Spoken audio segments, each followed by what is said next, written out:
Welcome back.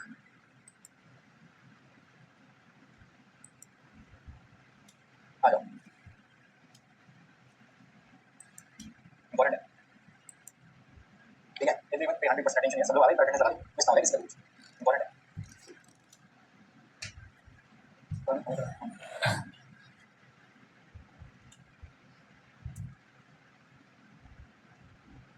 Tamil बात में बहुत ही बढ़िया, बहुत ही बढ़िया। तो छोटा तो नहीं बोला कि ओहो भूल गया।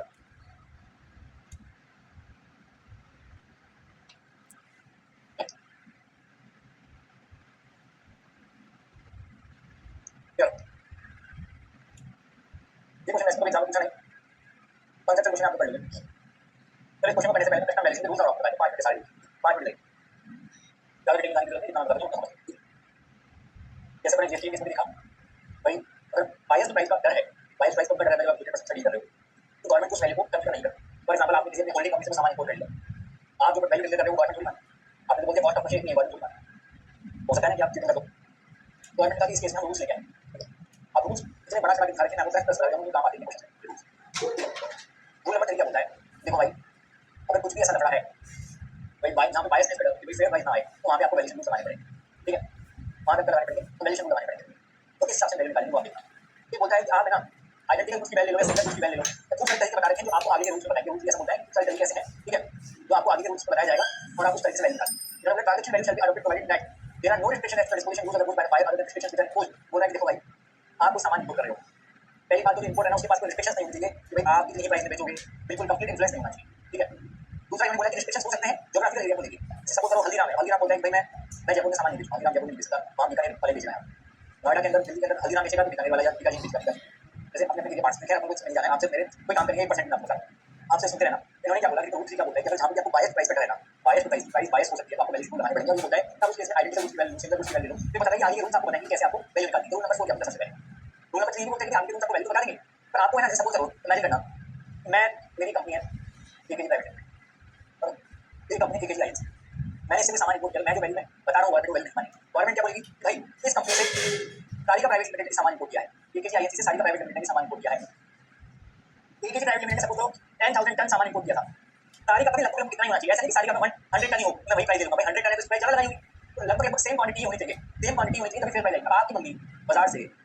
एक वाटर बॉटल खरीद ला और एक 50 वाटर बॉटल खरीद ला, किसी को देने फंक्शन पे दशहरा वगैरह कुछ देते, तो प्राइस में सही बताइए। इस तरीके से सेम कमर्शियल क्वांटिटी होनी चाहिए, तभी समझ में आएगा, तभी आप वैल्यू दे सकते हो। इन्होंने क्या बोला देखो, रूल नंबर 4 क्या बोलता है कि अगर आप किसी बायस, अगर आप प्राइस दे देते हैं, आपको सामान इंपोर्ट कर रहे हो, तो आप आइडेंटिकल गुड्स की वैल्यू, आइडेंटिकल गुड्स की वैल्यू, ठीक है, तो सेम सामान और कोई बंदा कितने इंपोर्ट कर रहा है वो वैल्यू सेम, आइडेंटिकल मतलब हर रिस्पेक्ट में सेम, एकदम सेम, वही सामान उसी कंट्री से, उसी कंपनी से, सब कुछ सेम। ठीक है, तो भाई आप एक काम करो, उस केस में क्या करो, आइडेंटिकल गुड्स की वैल्यू। ठीक है भाई, और ध्यान रखिएगा सेम कमर्शियल लेवल पे होनी चाहिए, सेम क्वांटिटी सबको सेम होना चाहिए। ठीक है, आइडेंटिकल गुड्स। सवाल ये आता है कि सपोज करो एकेजी प्राइवेट लिमिटेड, जिसकी होल्डिंग कंपनी एकेजी आईएनसी से, हमने 10,000 टन माल इंपोर्ट किया, गवर्नमेंट ने कहा हम आपकी वैल्यू नहीं ले सकते। सारिका प्राइवेट लिमिटेड है, उन्होंने भी क्या किया, 10,000 टन माल इंपोर्ट किया, या लगभग उतना ही माल इंपोर्ट किया। इसी तरीके से सिद्धि प्राइवेट लिमिटेड है, उसने भी लगभग इतना ही माल इंपोर्ट किया, तो मल्टीपल लोग इंपोर्ट कर रहे हैं, किसका वैल्यू ले, सारिका वैल्यू का या किसी और का, तो जो भी सबसे कम होगा वो लेगा, जो भी सबसे कम होगा। ठीक है, गवर्नमेंट बोले कोई बात नहीं, हम आपकी वैल्यू सोच रहे हैं, आपका जो भी सबसे कम होगा। If more than one transaction value given, तो आप काम करो लोएस्ट वैल्यू। ठीक है, रूल 5 क्या बोलता है कि अगर आइडेंटिकल गुड्स की वैल्यू अवेलेबल नहीं है, जैसे मैंने जो सामान इंपोर्ट किया है, मैंने जो सामान इंपोर्ट किया है ना, सिमिलरली एकदम आइडेंटिकल तो वो सामान है, एकदम आइडेंटिकल नहीं, और किसी और ने वैसा ही सिमिलर वो सामान इंपोर्ट कर रखा है, एकदम वो तो नहीं कर रखा, बट उसके जैसा सेम फीचर, सपोज करो सेम प्रोसेसर है, सेम कोई सा भी चीज लो, सब कुछ सेम है, सब कुछ सेम, कुछ भी नहीं करता। ठीक है, तो एकदम एक्टिवा, तो अब मैंने एक्टिवा इंपोर्ट करी, किसी और ने भी एक्टिवा इंपोर्ट करी, तो वो ले लेंगे। अब बोले भाई एक्टिवा तो किसने इंपोर्ट करी, तो बोले सेम सीसी वाला इंजन, सेम सब कुछ सेम, बोले वो कितने का है, सिमिलर कुछ कितने का है, वो देखता है, मतलब वो नहीं तो उसके जैसे। ठीक है, आपने वो देखी हो चलो वैसे वो ना, वो दूसरी नहीं, वो तो नहीं, तो वैसे ही। ठीक है, सिमिलर कुछ, तो अगर पहली प्राइस तो है कि आइडेंटिकल कुछ ले लो, आइडेंटिकल कुछ अवेलेबल नहीं है, सिमिलर कुछ ले लो। ठीक है, सिमिलर कुछ ले लो, गेटिंग करना ये क्या कैसे इधर क्या इधर जाती है, आगे देखिए। अब आते हैं रूल नंबर 6 के ऊपर। देखो रूल नंबर 3 क्या बोलता है, रूल नंबर 3,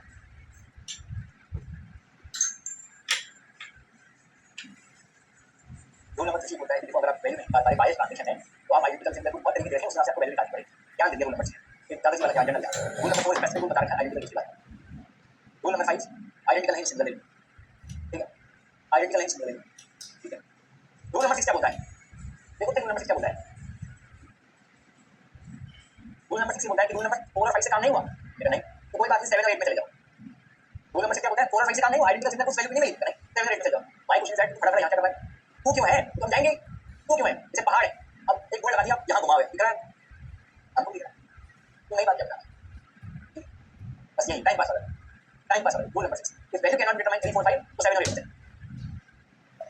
बस ये बात बोल रहा है रूल नंबर 6 कि वैसे तो रूल आपको सीक्वेंशियली फॉलो करने के लिए सबसे पहले रूल की वैल्यू ले लो, नहीं तो सिंगल रूल की वैल्यू ले लो, फिर आप 7 में जाते हो 8 में जाते हो, पर अगर आप डिपार्टमेंट से परमिशन ले लो तो आप 8 पहले फॉलो कर सकते हो, भले 7 फॉलो करो मतलब, तो सीक्वेंस फॉलो ना करते हुए 7 और 8 का 8 पहले यूज करो 7 बाद में तो वो चल जाएगा, ऐसा रूल नंबर 6 बोल रहा है। ज्यादा बड़ी बात नहीं है, तो बाद में भी लिखा सकते हैं, पर ठीक है तो ma'am this rule is just like single life of Jethalal unnecessary. आगे rule number 7 deductive value, impractical rule है, डिडक्टिव वैल्यू क्या होता है समझ नहीं, ये सही है, वैसे भी प्रैक्टिकल रूल नंबर ये ज्यादा प्रैक्टिकल 9 9 8 8 8 डिसाइड करो उसमें भी बता, पहले हम रूल नंबर 7 पे आते हैं।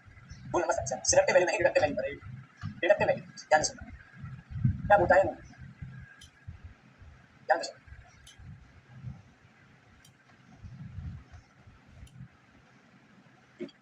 तुमको देखने पढ़ाई में मजे,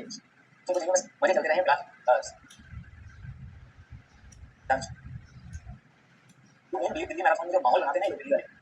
ये भाई क्या तो खा के आते हैं, कुछ भी ना उल्टा बोल हल्का सा पीछे से जो होती होती है ना, फेस टू फेस क्या तो और है, शुरू से एंड तक कितनी एनर्जी से भरे हुए हैं, तो ये मुंबई वाले सिंसियर होते हैं, ये ऐसे होते हैं भाई, ये आजाद है, जो भी बच्चे कहीं से भी आ रहे होते हैं, जैसे कहीं से चंडीगढ़ से Lucknow, they feel very happy at time, तो अच्छा रहा है, क्योंकि भाई ये माहौल लगता है मूवी चल रही है, ये दिल्ली वालों की खासियत है, सुनने मेरी बात सभी लोग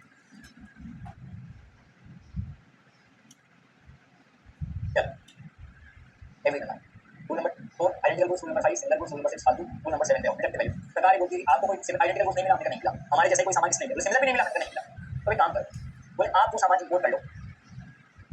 ठीक है ना, बोले आप ये सामान इंपोर्ट कर लो,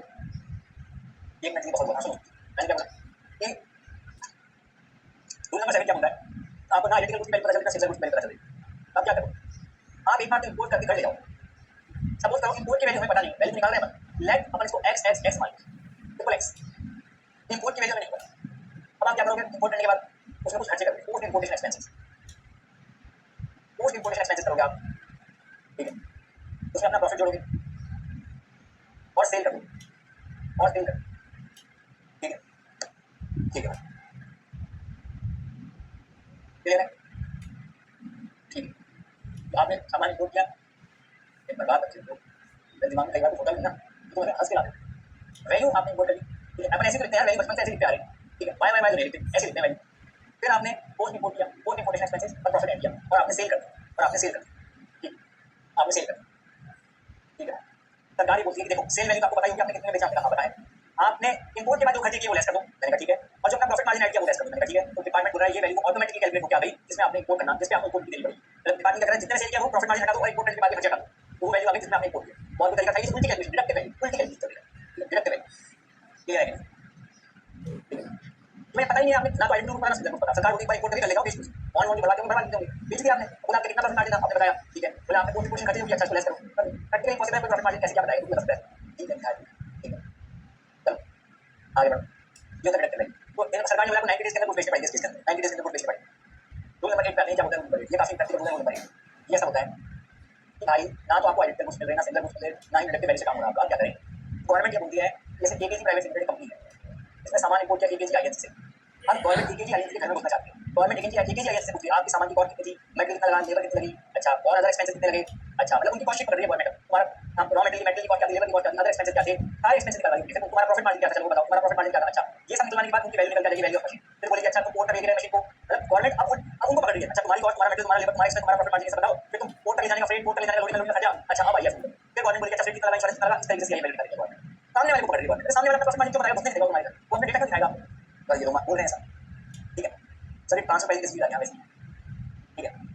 क्या बोलेंगे भाई एक्सपोर्टर की दुकान में घुसे, एकेजी आईएनसी की दुकान में घुसे, तो एकेजी प्राइवेट लिमिटेड ने सामान इंपोर्ट किया, वैल्यू पता नहीं है क्या वैल्यू माने, ना आइडेंटिकल कुछ पता ना सिंगल कुछ पता ना डिडक्टिव वैल्यू, बोले उसकी दुकान में घुसे आप, बेटा तुम्हारा मटेरियल कितना लगा, तुम्हारा लेबर कितना लगा, तुम्हारी एक्सपेंसेस कितना लगे, तुम्हारा प्रॉफिट कितना है, अच्छा फिर उसका से फिर सबसे वो क्यों बताएगा एक्सपोर्टर ने, ये रूल नंबर 8 बोलता है, ठीक है, ये रूल नंबर 8 बोलता है, ठीक है, अभी कुछ नहीं है, रूल नंबर 3 क्या बोलता है कि अगर बायर प्राइस है तो आपको आगे के रूल्स बनाएंगे कैसे आपको वैल्यू निकालनी पड़ेगी, पर क्वांटिटी सेम होनी चाहिए, कमर्शियल लेवल सेम क्वांटिटी का सामान इंपोर्ट करना चाहिए, रूल नंबर 4 बोलता है कि भाई अगर आप आइडेंटिकल कुछ इंपोर्ट कर रहे हो उसका वैल्यू ले लो, है ना, एक से ज्यादा ट्रांजैक्शन वैल्यू है तो सबसे लोअर बोले, रूल नंबर 5 बोलता है आइडेंटिकल नहीं चलेगा, 6 बोलता है आगे बढ़ो, 7 क्या बोलता है डिडक्टिव वैल्यू उल्टी कैलकुलेट करो, डिपार्टमेंट क्या बोल रहा है आपने सामान इंपोर्ट करके घर ले जाओ बेच दो, अब बेचने के बाद आपको बोलेगा कितना प्रॉफिट मार्जिन लेस करो, इंपोर्ट के बाद के खर्चे कितने थे लेस करो, अब वो वैल्यू आ गई जिसका आपने इंपोर्ट किया, रूल नंबर 8 क्या होता है कुछ भी समझ में आ रहा है एक्सपोर्टर को बोलो मेरा कितना मटेरियल लगा कितनी कॉस्ट लगी या कितने का प्रॉफिट तेरा तो वैसे कैलकुलेट कर ठीक है बस इतना ही पढ़ना था इससे ज्यादा नहीं पढ़ना ये ज्यादा पढ़ा क्वेश्चन नंबर 20 बनना है ये क्वेश्चन आज तक नहीं आया ठीक है जिस दिन आ गया उस दिन 99% इंसान गलत करके आएगा एक क्वेश्चन सही करके आएगा एक तो नहीं कम से कम 25% बच्चे 20% बच्चे पढ़े ठीक है कुछ ना कुछ तो मिला के 85-90% बच्चे गलत करके आएंगे 10-15% बच्चे सही करेंगे ठीक है अब सुनना मेरी बात भाई ना 7 और 8 दोनों पॉसिबल नहीं है मतलब तो दोनों एक साथ पॉसिबल कैसे ये तो करके दो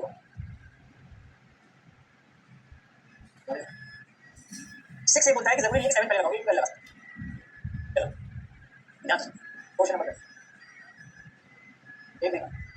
ये 100% एक बार आया था नवंबर 19 के बाद नहीं आया नवंबर 19 को इंडिया करके आया क्लियर है तो फर्स्ट टाइम तो ये मत चलो question number 21 everything 100% attention 200% attention अब दिमाग से कचरा मट्टी जल्दी जल्दी निकाल के पूरा फोकस एक तरफ जा रहा है ना चलो mister X imported certain goods from a related person to US अपने रिलेटेड पर्सन से सामान इंपोर्ट किया ठीक है मिस्टर एक्स ने मिस्टर क्यू से सामान इंपोर्ट किया यूएस का नाम मिस्टर क्यू रिलेटेड पर्सन था ट्रांजैक्शन वैल्यू जो आपने मांगी थी गवर्नमेंट रिजेक्ट कर रूल नंबर 4 और 5 इन एप्लीकेबल थे ना आज दूसरे नहीं सिंगल मिस्टर एक्स बोल रहा है कि मैं रूल नंबर 8 से वैल्यू निकालना चाहता हूं ठीक है अगर एक्सपोर्टर के यहां कॉस्ट एक्सपोर्टर का प्रॉफिट ये सब जोड़ेगा एफओबी वैल्यू वगैरह से वैल्यू निकालेगा ठीक है अब क्वेश्चन में क्या दे रखा है cost of material incurred by mister Q cost of material बता रखा है अब उनके घर में घुसना पड़ रहा है एक्सपोर्टर के यहाँ एक्सपोर्टर को पकड़ते हुए हम क्या करेंगे निकालेंगे कॉस्ट ऑफ मटेरियल रखिए by mister Q $2000 fabrication charges $1000 का खर्चा हो रहा है other expenses $400 other internet cost $250 freight from mister Q's factory to US port everyone attention $250 loading charges $100 profit margin कितना है 20% ऑफ एफओबी का प्रॉफिट मार्जिन कितना है 20% ऑफ एफओबी प्रॉफिट मार्जिन कितना है 20% ऑफ एफओबी क्या प्रॉफिट एफओबी में add होता है एफओबी का मतलब क्या है एक्सपोर्टर के पोर्ट तक के खर्चे अगर मैं यूं कहूं आपसे कॉस्ट ऑफ मटेरियल कितनी है कॉस्ट ऑफ मटेरियल यदि मैं 100% इंजीनियर 2000 फैब्रिकेशन चार्जेस देखो ना 1000 cost of material 2000 fabrication charges 1000 फिर मैंने कहा अदर चार्जेबल एक्सपेंसेस 400 ठीक है अदर इंडायरेक्ट कॉस्ट 250 फ्रेट उनके कंट्री का फ्रेट ये कैसे मिलना आएगा ठीक है 250 लोडिंग चार्जेस 100 ये आपको डेटा दे रखा है और इसमें अगर मैं प्रॉफिट भी ऐड कर लूं जो कि आपको पता नहीं है तो एफओबी वैल्यू निकल जाएगी एग्री करते हो क्या एग्री करते हो क्या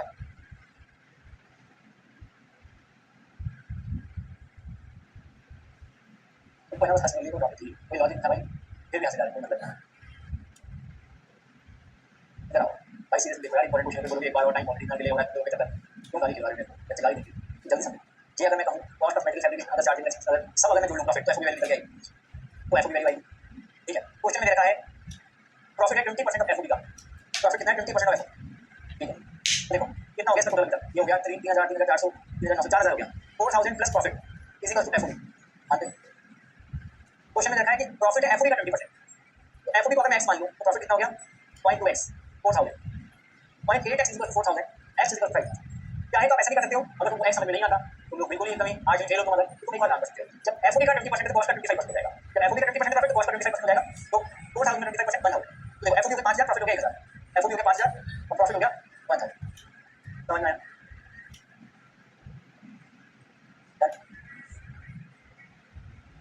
ठीक है ठीक है इस चीज तक नहीं है कि एफओबी 5000 आएगा प्रॉफिट 1000 आएगा एक बार यहां तक देखिए यहां तक देखो फिर आगे बढ़ो एवरीवन रितिका प्रथम विदेश यहां तक कुछ करनी है एफओबी जोड़े तो मैंने क्या किया कुछ नहीं किया अब इस क्वेश्चन के अंदर कि आप सामान किससे इंपोर्ट कर रहे हो कि आप सामान इंपोर्ट कर रहे हो एयर से और एयर का फ्रेट रहना है 1500 जो कि 20% ऑफ एफओबी वैल्यू से ज्यादा है जो कि 20% ऑफ एफओबी से ज्यादा है तो भाई वो वाला कॉन्सेप्ट लग गया इस क्वेश्चन में 20% ऑफ एफओबी लग गया उनके कंट्री का लोडिंग अनलोडिंग और उनके कंट्री का फ्रेट भी रहता है उनके कंट्री का लोडिंग अनलोडिंग और उनके कंट्री का फ्रेट भी रहता है तो अब इस क्वेश्चन में क्या करना पड़ेगा अब इस क्वेश्चन के अंदर हमें प्रेजेंटेशन ऐसे करनी पड़ेगी कि ये 250 और 100 दिखाना नहीं पड़ेगा ये 20% ऑफ एफओबी इंक्लूड मानेंगे और एफओबी कितनी है 5000 20% ऑफ एफओबी कितना हो गया 1000 तो इस क्वेश्चन को प्रेजेंट कैसे करेंगे इस क्वेश्चन को प्रेजेंट कैसे करेंगे cost of material 2000 fabrication charges बिल्कुल प्रेरणा सही फैब्रिकेशन चार्जेस 1000 प्रेरणा गलत एफओबी थोड़ी होगा एफओबी 5000 क्यों बनाया एफओबी का मतलब उनके बोर्ड तक के खर्चे ठीक है फैब्रिकेशन कॉस्ट ऑफ मटेरियल इतना फैब्रिकेशन इतना ठीक है अदर चार्जेबल एक्सपेंसेस ठीक है 400 अदर इंडायरेक्ट कॉस्ट कितनी इंडायरेक्ट कॉस्ट 250 ठीक है भाई ये जो आइटम है ना आइटम नंबर 6 ये ऐड करने को 20% ऑफ एफओबी ऑलरेडी इंक्लूड मानेंगे ठीक है अब आप इसमें प्रॉफिट लिखो प्रॉफिट 1000 अभी कैसे आया वो अपन कैलकुलेशन करिए, प्रॉफिट 1000, ठीक है। और अब आप लिखोगे फ्रेंड, इस क्वेश्चन में एफओबी वैल्यू दिखा नहीं सकते ओरिजिनल आंसर में, वर्किंग नोट लिखा, तो रेट हो गया 20% ऑफ एफओबी 1000, और इंश्योरेंस कितना हो गया, ये 1000 के अंदर वो दोनों आइटम्स ऑलरेडी इंक्लूडेड है, पॉइंट नंबर 6 वाले, इसके ऊपर से मैंने इंक्लूड किया, ठीक है। और इंश्योरेंस आ गया 50, इंश्योरेंस आ गया 50, ये आपका आ जाएगा फाइनल स्टेटस पे 5700। अब प्रेजेंटेशन देखो कैसे किया, पहले कॉस्ट जोड़ ली, प्रॉफिट जोड़ लिया, सारी कैलकुलेशन वर्किंग नोट में गया, प्रॉफिट कैसे निकाला आपने 4000 का 25% कर दिया, वो आ गया एफओबी वैल्यू वर्किंग नोट में दिखाई, एफओबी वैल्यू यही चेंज करके था, यही चेंज करता, प्रॉफिट मार्जिन ऐड करना वहीं पे निकालता, स्प्रेड एंड 1000।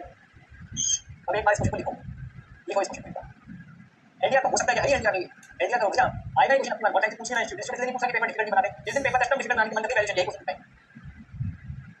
वर्किंग नोट अलग से बना दो, लेकिन यार ये लोग यही बनाते हैं, यही चेक दो, यहां पे प्रॉफिट लिखा है तो नहीं चेक दो, पूरे ना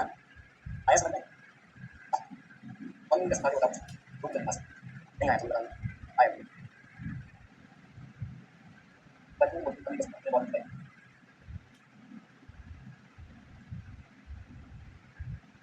मेरे से पूछते नहीं आता है, पता ज्यादा नहीं आता,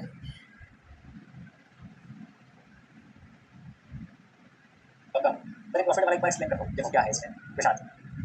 अपन कैसे निकालते हैं एफओबी वैल्यू, एफओबी का मतलब क्या होता है, मशीन की क्या प्राइस है, पोर्ट तक पहुंचाने का खर्चा है, एक्सपोर्टर के पोर्ट तक पहुंचाने का खर्चा एफओबी वैल्यू मानते हैं। अभी हम क्या कर रहे हैं, वैल्यू निकाल रहे हैं मशीन, अभी तक क्वेश्चन दे रहे थे वैल्यू मशीन, अभी हमें निकालनी पड़ी है वैल्यू, क्यों निकालनी पड़ी है, क्योंकि भाई वो 2 नंबर 1 में चलेगा, उनकी कॉस्ट शीट से निकाल रहे हैं, भाई वैल्यू में प्रॉफिट ऐड होगा, होगा नहीं होगा, तो एफओबी वैल्यू होती है उसमें प्रॉफिट इंक्लूडेड रहता है, मशीन के अंदर प्रॉफिट इंक्लूडेड रहता है ना, अपन एफओबी वैल्यू कैसे करते हैं, वैल्यू मशीन में उनकी कंट्री ऑफ रेट उनकी कंट्री का लोडिंग ऐड करते हैं, एफओबी निकालते हैं, ये तो पता है कोई टाइम में क्या डिफरेंस होगा,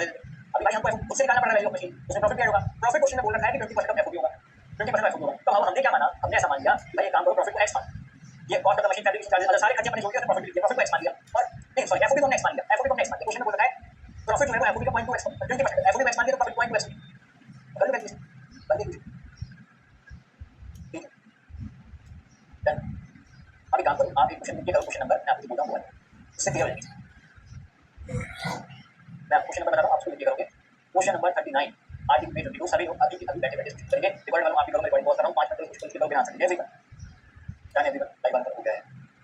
देखो वो ये पहले आप क्या होगा रफ में इसका एफओबी कैलकुलेट करें, रफ में इससे आप क्वेश्चन लिख पाएं, एफओबी कैसे निकालेंगे, 280 plus 140 plus 46 plus 285 plus 285 plus 140 plus profit equal, ठीक है, आपने एफओबी निकाल लिया, फिर एफओबी का 20% प्रॉफिट हो जाएगा, जो क्वेश्चन है 20% ही 20% ही, तो वैसे ही इनको मैंने स्टार्ट करा, ये 649 का आंसर आ रहा है, प्रेजेंटेशन ऐसी करनी है, वैसे आप प्रेजेंटेशन पूरी पूरी चलेगा, फिगर्स फिगर्स फिगर्स करोगे, वैल्यू बेस्ट बेस्ट एफओबी लिखना चाहिए, उसको कितना है ऐसा लिखना है, ऐसे बैठ प्रेजेंटेशन की होती है, वर्किंग बनाता बेहतर तरीके से, और वैसे करता है क्या ये क्वेश्चन किस किस नहीं हुआ ऑनेस्ट, बेस्ट क्वेश्चन है कोई कस्टम कस्टम पे क्वेश्चन है, वैल्यू कोई कस्टम पे गए, कस्टम में से तो सही जितना इस मूवी को निकल गया ना 2 मिनट में, इतना था नहीं सीधी, पर इसको कॉन्सेप्ट समझ गए इसलिए कर पाए, और इसलिए मैंने इसको एंड में करवाया, मैंने करवाया तो ये क्लियरिटी है, क्वेश्चन करने के बाद आई, तब कौन सी चीज कहाँ करवा रहे हो वो बहुत इंपॉर्टेंट मैटर करता है, आज आप इस क्वेश्चन पर घर पे और लिख लीजिए सभी लोग, है ना, भाई बिठा बिठा के क्वेश्चन करवाएं, वैल्यू के ज्यादा ना तो एक क्लास कम हो जाता, टाइम कम हो जाता, वो बचपन घर पे इस तरीके से क्वेश्चन करते रहे, ऐसे स्कूल में स्कूल वाली फीलिंग आती है, तू बिठा के तू करवा रही है क्वेश्चन भाई कर, तभी नंबर आएंगे, घर पे डाउट आएंगे तुम्हें, वो कौन सॉल्व करेगा, मैं तो करा के चला जाऊंगा,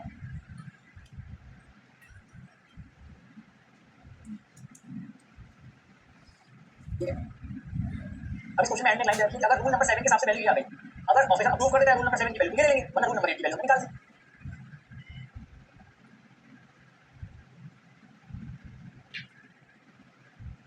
बताइए राजन क्या डाउट है, ठीक है, इसका हल्का सा लिख दिया ना कि रूल नंबर 7 या 8 के साथ वैल्यू लगा सकते हो, ये लिखा है हल्का सा, तो सारे कॉन्सेप्ट आइडिया का वीडियो शेयर करना करो, आइडिया से मतलब वो निकालता हूं लिखो, ये होता है, ये तो करो,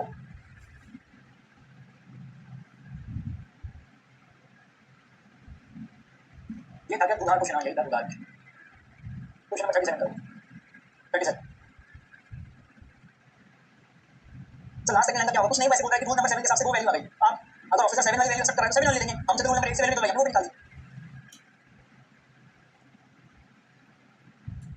ये आया ऐसे नहीं प्रोफेसर, मेरे को काफी दोस्त बोलते मेरे भाई पागल है कि बार-बार लाइव देता रहता है, इससे अच्छा रिकॉर्डिंग देखते में आ जा, भैया जो करेगा इंटर बनते जाना है, लोग तेरे को जान रहे हैं आजकल, इंटर वाले बॉडी मार्केट में बहुत मैसेज आते हैं, बढ़िया ना रेवेन्यू जनरेट होगा, मैंने कहा भाई लाइव बैच में भाई की लगती है, बोले भाई तेरे को वाइफ से मतलब है, किस चीज से मतलब है, ये मेरी ऑनेस्ट भाई, मैं उनको एक बार बोल रहा था भाई देख, वो बोलते हैं यार फाइनल के बच्चे हैं, इतनी सिंसियरिटी होनी चाहिए, उनसे रिकॉर्ड देख लें, तू लेके बैठेगा तो तेरे लेके बैठ थोड़ी पढ़ने लग जाएंगे, तो बच्चों वाली चीज क्यों ले रहा है, तो भाई मेरे को सूट नहीं करता है। 37 करो। आप कोई सी कैटेगरी लो, सब रिकॉर्ड देखिए, रिकॉर्ड करके पुराने बैचेस लाइव और कम लेते हैं, नया बैच रिकॉर्ड करना होगा तो लेते हैं लाइव।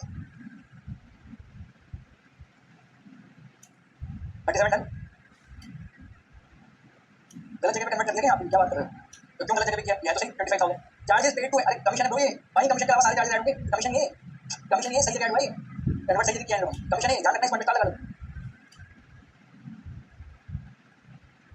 ये चार्जेस कमीशन, ये भाई कमीशन वर्ड लिखा हुआ तो नहीं होगा, कोई से चार्जेस, कोई से कमीशन ऐड किए।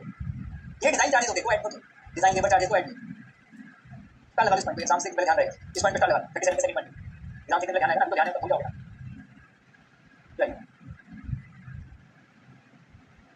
नवीन ऐसे ये करता है, कोई से चार्जेस कमीशन सब ऐड कर देता है एक्सेप्ट नहीं करता। डिजाइन चार्जेस वगैरह होते हैं वो तो अपने एक्सेप्शन आ जाती है, चलो इनको देखिए अभी सब ऐड होते हैं। अच्छा भाई चलो एक और बात सुनो आपने,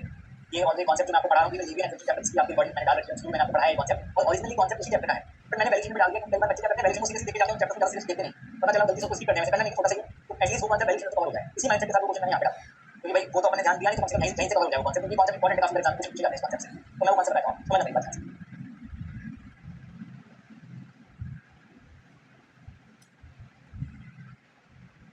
मैं आप कस्टमर किस पे देते हो, एफओबी वैल्यू के बाद से डाल दिया, मैं कस्टमर देकर आपको बताया। मान के चलो आपने मशीन इंपोर्ट करी, उसका आपने ड्यूटी दी, वो इसलिए एफएम कर पर मशीन खराब हो गया, क्या हो गया, वो मशीन खराब हो गई, आपने उसको रिपेयर करके वापस से भेज दिया उसके फैक्ट्री। मान के चलो गारंटी पीरियड में थी वो मशीन, वो रिपेयर करके आपको फ्री में वापस दे देगा या बहुत ही कंसेशनल रेट में वापस, कुछ नॉर्मल चार्जेस लेकर फिर वापस देगा, मशीन खराब है, ठीक है। हाँ चार्ज सही कमीशन वैल्यू हुआ एफओबी टाइम कमीशन, ठीक है। तो अभी बात बताओ, आपने जो मशीन इंपोर्ट करी, कस्टमर की देख रही थी, मैंने यूज करी, वो वापस खराब हो गई, आपको रिपेयर करके वापस देगा, फिर रिपेयर होकर वापस हुआ है तो क्या वापस से कस्टमर की देखिए सेम मशीन, भाई क्या बात कर रहे हो, रिपेयर करके वापस आई, वापस कस्टमर की देखिए पागल क्या, एक बार दे दोगे क्यों, एक बार दे दोगे कितनी बार देंगे, समझ। आपने कोई मशीन इंपोर्ट ड्यूटी दी, रिपेयर करने के लिए भेजी, वापस इंपोर्ट करिए, वापस इंपोर्ट करिए, थोड़ी वापस इंपोर्ट करके वापस ले जाकर ड्यूटी कर, ये वही फैक्ट्री बार बार ड्यूटी देंगे, रिपेयर होने गई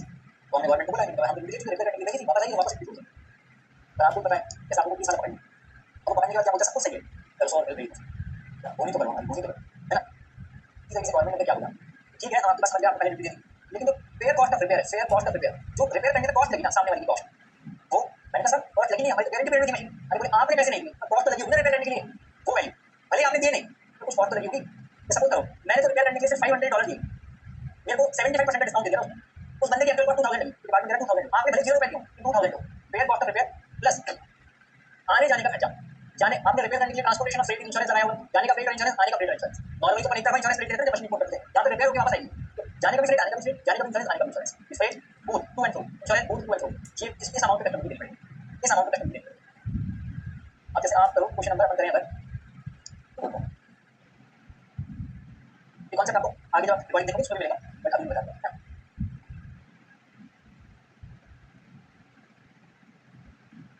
33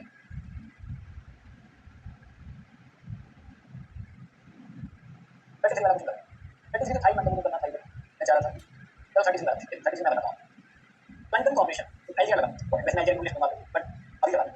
Konkan corporation had imported a machine from USA for 365 lakh, इसकी कंडीशन होगी बोलना पूरा ऐसा थोड़ी मशीन 10 साल पहले इंपोर्ट किया, रिपेयर करने के लिए भेज रहे हैं ऐसा।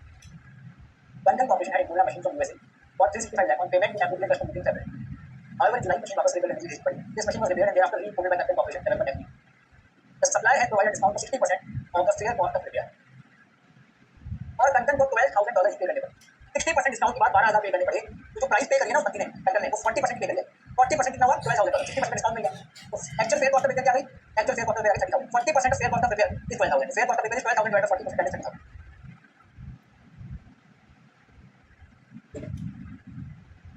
अब आने जाने अब ये किसने डॉलर में रुपीस में कन्वर्ट कर दो, रुपीस रेट और इंश्योरेंस रुपीस में करें,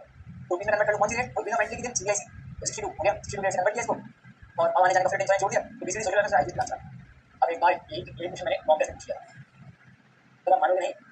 क्योंकि मॉक टेस्ट में बहुत फायदा मिलता है, वैसे नुकसान है क्योंकि बहुत मेहनत जाती है, टाइम खराब होता है, इसके अलावा नुकसान बड़ा अच्छा है, दिन में 5 घंटे चल जाते हैं कॉपी से, फायदा होता है कि समझ में आता है बच्चे गलतियां करते हैं, वो गलतियां आप लोगों को बताता हूं।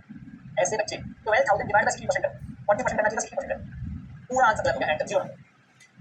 तो मैं चाहूंगा डिवाइड 40% होगा तभी तो 30,000 आएगा, पूरी बुक के ऊपर क्रॉस चेक करिए 60% डिस्काउंट दिया है, उसके 60% डिस्काउंट के बाद हमें 12,000 की ओरिजिनल प्राइस 30,000 होगी, उसमें 60% डिस्काउंट लेस करके 12,000 क्या आ जाएगा, एक बार क्रॉस चेक कर लोगे तो समझ में आ जाएगा। पर 12,000 डिवाइड बाय 60%,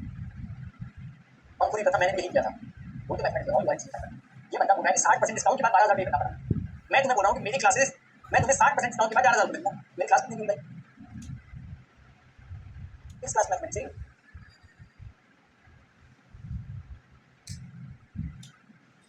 10,000 की क्लास बताओ। तो सेम कॉन्सेप्ट है वो। मैं 60% डिस्काउंट के बाद 12,000 दिए। सर ये बोल के इसमें 20% का एफएमएल कॉन्सेप्ट नहीं लगेगा, नहीं किसी को नहीं लगाना नहीं। सब कुछ दे रखा होगा तो जो कंडीशन क्या है? तो भाई आपने किसी को मशीन दे दी रिपेयर करने के लिए, वो 3 साल के अंदर सही करके देगा। वैसे भी लाइफ टाइम रखी है अपने पास। 3 साल के अंदर वापस रीइंपोर्ट हो गई तो ही ठीक है, 3 साल के बाद रीइंपोर्ट हुई तो वापस से कस्टमर देंगे। 3 इयर्स के अंदर आपको रीइंपोर्ट करना पड़ेगा। जो मशीन एक्सपोर्ट की थी वही रीइंपोर्ट होनी चाहिए। दूसरी अगर आपने कर दी, अगर वो बंदा आपको बोले यार ये मशीन सही होने में टाइम लगेगा तो मैं आपको दूसरी मशीन देता हूं, तो दूसरी मशीन को देगा तो पूरी ड्यूटी देनी पड़ेगी। दूसरी मशीन ड्यूटी देनी पड़ेगी। सेम मशीन होनी चाहिए, ओनरशिप नहीं बदलनी। पहले की आप मालिक थे, अभी क्या आपका है? पहले की आप मालिक थे, अभी क्या आपका है? इस क्वेश्चन में 20% कैसे लगाएं? एफओ में वैल्यू तो है नहीं, सीधा सा आने जाने का भाड़ा हो गया। तो इस क्वेश्चन में 20% कैसे लगाएं? एफओ में क्या है इसका नहीं कुछ नहीं। तो यार कॉन्ट्रैक्टर को एफओ में थोड़ी मान सकते हैं, कितनी सी रेट ज्यादा होगा इसमें लगता होगा कॉन्ट्रैक्टर की लॉजिकली समझ लग नहीं सकता। डन। Question number 33 done. ये तीन कंडीशन आपको लिखनी है, सेम नंबर होते हैं। 3 साल के अंदर इनपुट करना चाहिए, वापस से सेम ओनरशिप होनी चाहिए और जो सामान भेजा वही वापस आना चाहिए। इसका एक नंबर है, 4 नंबर चाहिए। ठीक है। अगर रिप्लेसमेंट हुआ तो पूरा ड्यूटी लगेगा, बिल्कुल रिप्लेसमेंट हुआ तो पूरा ड्यूटी। हमारी री एक्सपोर्ट कॉन्सेप्ट आपको दूसरे चैप्टर में मिलेगा। ये भी दूसरे चैप्टर कॉन्सेप्ट है, मैंने वैल्यूएशन में डाल दिया इसमें। वैल्यूएशन नहीं है कुछ इंपॉर्टेंट ऐसे डाल दिया, इससे थोड़ा वैल्यूएशन पर ध्यान आ जाए। तुम्हारे लिए सोच के डाला कि बच्चे कहीं गलती से भूल ना जाए, ध्यान ना दे बाकी चैप्टर्स पे, कम से कम याद आ जाए बस।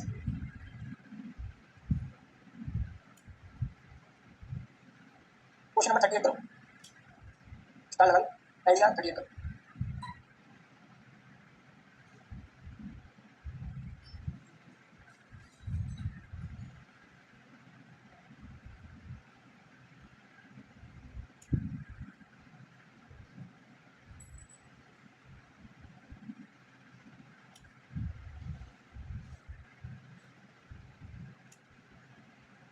तो कल 10 मिनट वाली समाप्त चलेगा, 5-10 मिनट में क्वेश्चन डिस्कस करेंगे और कुछ एक आध चीज और बतानी कल करके, कल बैगेज खत्म हो जाएगा और मेरा मतलब परसों आपका लास्ट डे होगा। ठीक है, परसों आपका मिस्त्री जीएसटी में रह गया, अकाउंट से छोटा सा और लाइब्रेरी का लास्ट सेक्शन खत्म हो जाएगा। ठीक है, चलिए थैंक यू सो मच,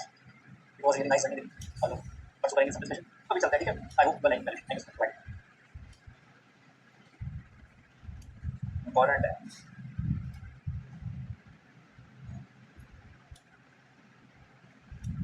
होने से बना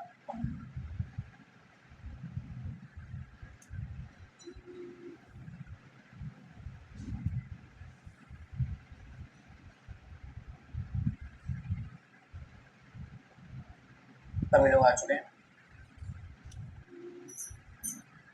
बहुत ही बढ़िया, बहुत ही बढ़िया। कुछ छूटा तो नहीं? बोलोगे ओहो टूट गया।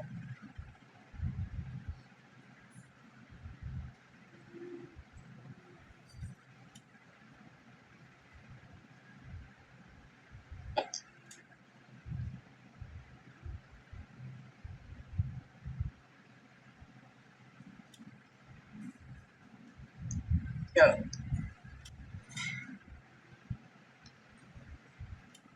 ये क्वेश्चन वैसे तो कभी एग्जाम में पूछा नहीं, कॉन्सेप्चुअल क्वेश्चन है, आप लोग कर लोगे। चलो इस क्वेश्चन को करने से पहले मैं कस्टम वैल्यूएशन के रूल्स और आपको बता दूं। 5 मिनट के सारे रूल्स, 5 मिनट लगे, ज़्यादा डिटेल में जाने की जरूरत नहीं, जितना मैं बताता जाऊँ उतना समझते।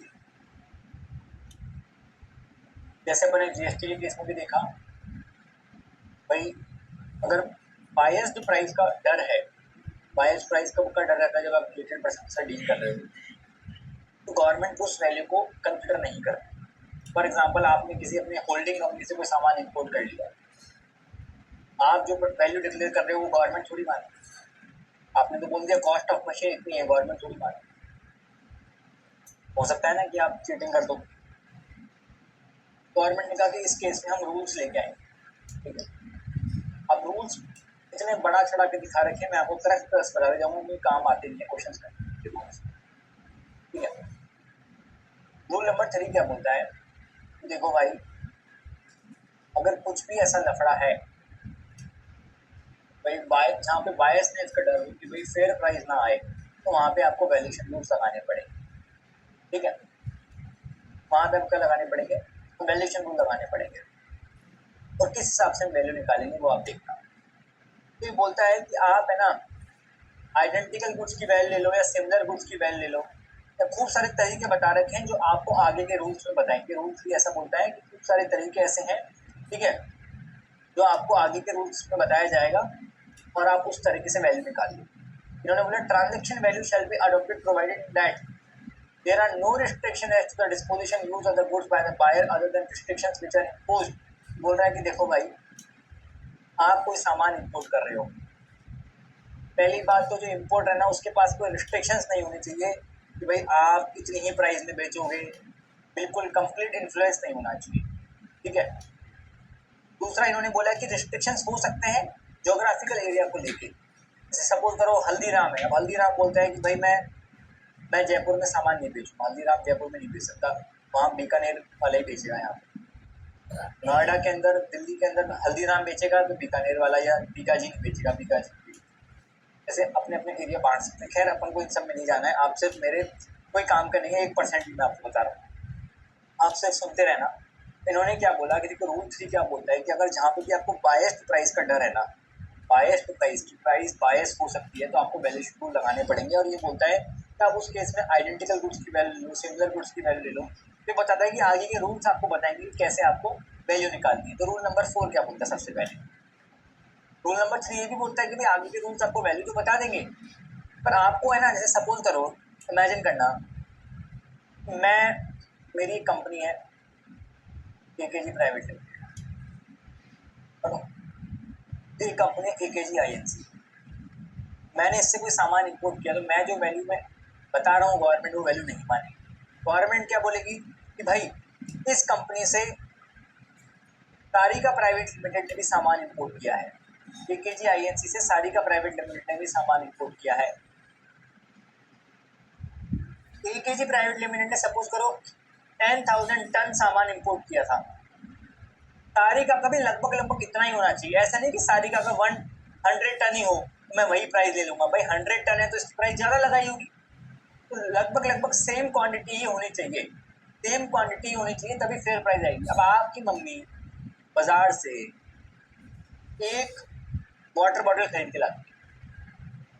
और एक 50 वाटर बॉटल खरीद के लाती, किसी को गिफ्ट देने होते हैं फंक्शन पे, दशहरा वगैरह पे गिफ्ट देते हैं, तो प्राइस में कंसेशन तो मिलता ही है। इसी तरीके से मतलब सेम कमर्शियल क्वांटिटी होनी चाहिए, तभी समझ में आएगा, तभी आप वैल्यू ले सकते हो। इन्होंने क्या बोला देखो, रूल नंबर 4 क्या बोलता है कि अगर आप अपने किसी बायस्ड, अगर आपकी प्राइस दिख रही है रिलेटेड परसेंट, अगर आप कोई सामान इंपोर्ट कर रहे हो तो आप आइडेंटिकल गुड्स की वैल्यू, आइडेंटिकल गुड्स की वैल्यू, ठीक है, कि भाई सेम सामान और कोई बंदा कितने में इंपोर्ट कर रहा है वो वैल्यू लो। सेम कंट्री, आइडेंटिकल मतलब हर रिस्पेक्ट में सेम, एकदम सेम, वही सामान उसी कंट्री से, उसी कंपनी से, सब कुछ सेम है, ठीक है। तो भाई आप एक काम करो, उस केस में क्या करो भाई, आइडेंटिकल गुड्स की